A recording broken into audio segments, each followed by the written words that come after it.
the park. Girls are having fun already. So today I've got them on their rope leads, and then I have them tied to this really long double lead, and it's attached to me because they are particularly wound up because today it rained and we didn't get to come out this morning because it was raining like crazy. So they patiently waited, I should say impatiently waited. And so I promised them I would come out to this crazy field so they could just like run like mad women. And here they are, racing around, going berserk, and just killing themselves. Oh, she got carried away. Carried away. Come on. What happened? You all right? Yeah. Oh, she's like, no, that's not right. Not right. You okay? Yes. Oh, Sky's too much. And here comes that great big old dog ready to challenge Sky. Yep. She's like, I don't know if I want to mess with that. Hey, Misty. You okay, baby? Sky just rammed right into her. Sky gets really crazy. Good girl. Yes, good girl. So as usual, when they see another dog, it's just this really funny, like, run back and forth to me and then run up to where the dog is and then stare at the dog. It's really cute until the dog either comes over or goes away. And usually the owners, if their dogs aren't really dog friendly, they just walk away. But if it's a Husky owner, I notice they always come over. But we're in the center of the field anyway. Come on, girls. Come on. Why don't you take advantage of this field? It's so nice. There you go. Yes. And I'm playing like hopscotch to get over their double lead here. They're so funny. This is gonna wear them out. That's good. They need just to run like crazy because they've been, they really just love it. They've been locked up today. I mean, they have a lot of room, right? Because they've been playing on the balcony and chilling out in the house and killing each other like they normally do.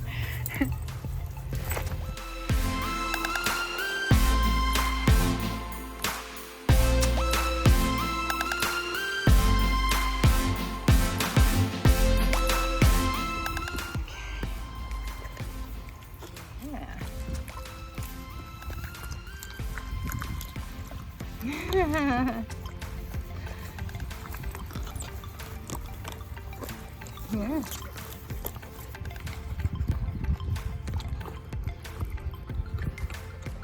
Come on, let Misty have some. Here, Misty.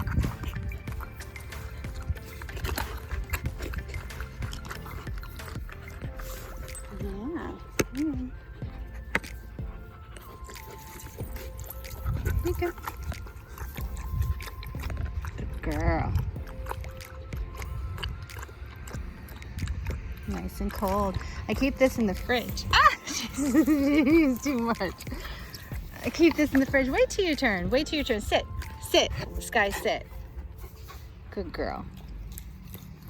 I keep this in the fridge so that it's nice and cold when we go out.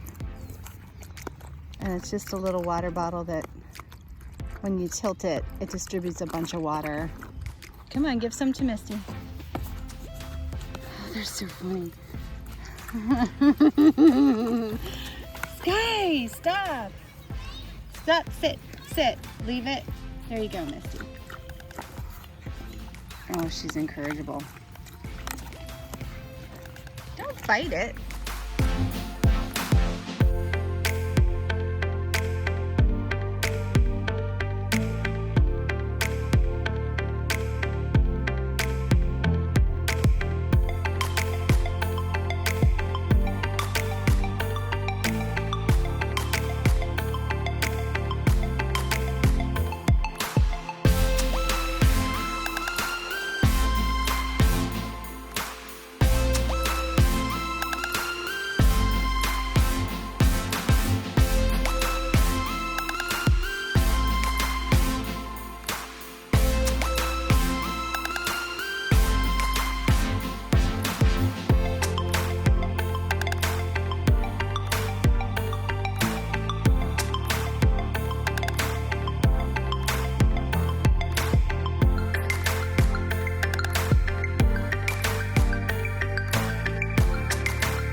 Okay, so a little water break. I like to let the girls slide down a little bit. Maybe we can find them some shade. One of the things I wanted to mention in my video today was that there are some new Husky puppy owners out there that are a little early on in their journey with their Husky puppies, and I can honestly say that don't give up. I mean, some of you guys are experiencing what I did in the first month or 2 months that I had these girls, and I watched a lot of training videos and I worked with trainers, and literally nothing seemed to work at first. You kind of have to find your own road.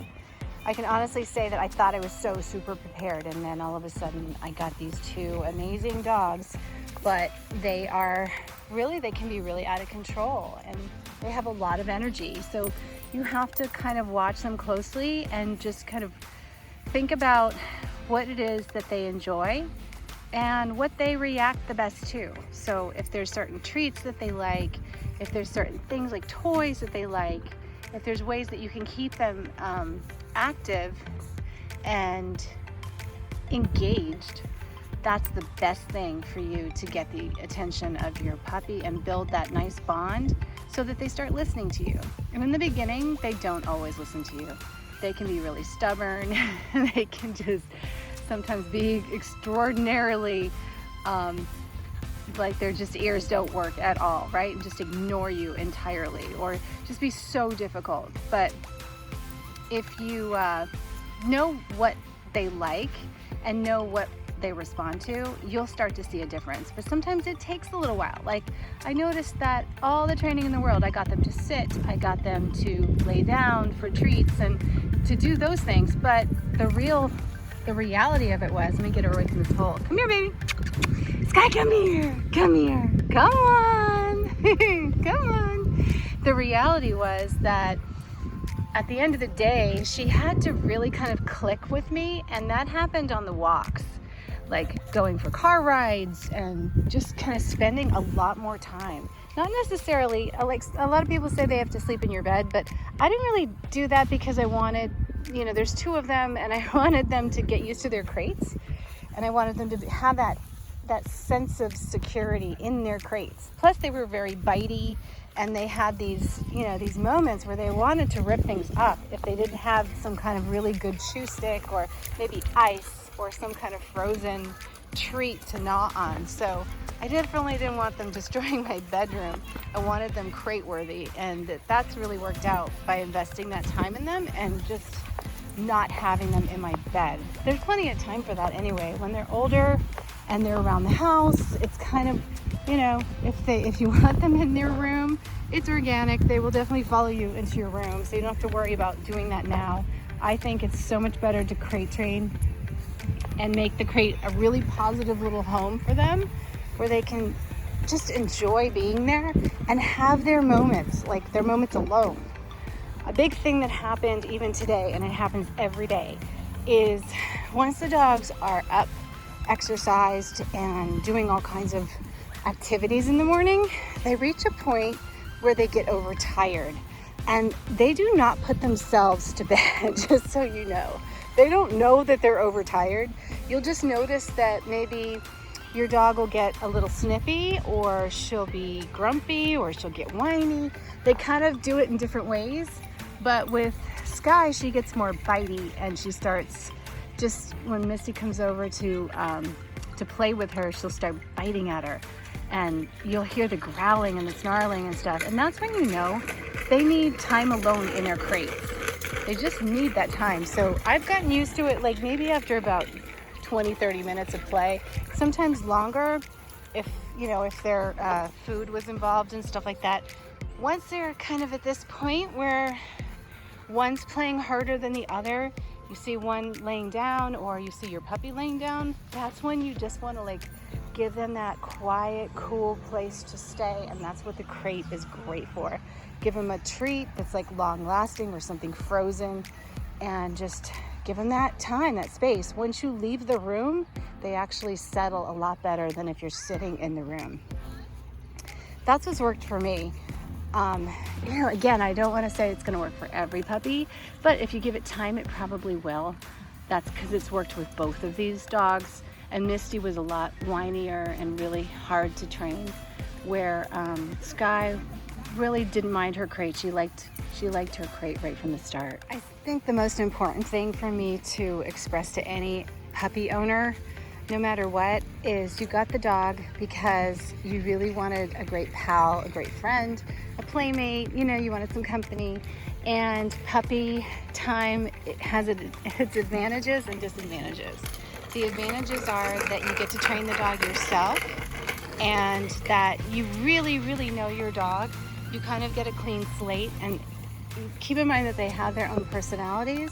They're not going to be exactly the way you think that they should be all the time. Let me emphasize that. But it's like a human, right? You have to embrace their personalities and get to know them and let them get to know you. And no matter how hard it is in the beginning, it always gets better. You can count on the fact that the more time you spend with your puppies, the better behaved they will be, because they'll get to know you. And it takes them time to trust you as well, you know? You don't want to yell at them a lot. You just want to create a positive environment for which they do well.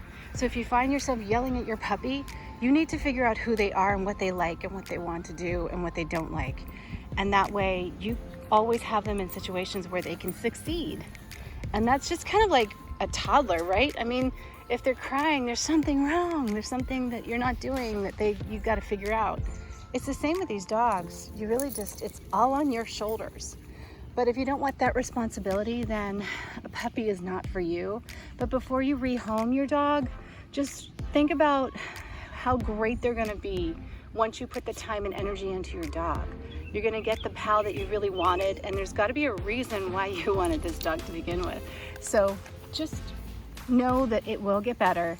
It does get better. And the more time you put in, that time invested is gonna come back to you, and you're gonna be so happy. I know that 2 months down the road from where I started, I was completely beyond patience with Sky and Misty at some time or another. I mean, from and just not knowing where I was going. But I had people, like really great breeders, that encouraged me to stick in, encouraged me to just keep trying and figure it out. And I realized that that's just what has to happen. Now I've got 2 really great puppies, and I'm getting to know them, they're getting to know me, and we really don't have any issues anymore. And that's really been amazing. So I just want to encourage you not to give up, and to know that there is a rainbow at the end of this road. You will have the Huskies that you wanted. They're great dogs.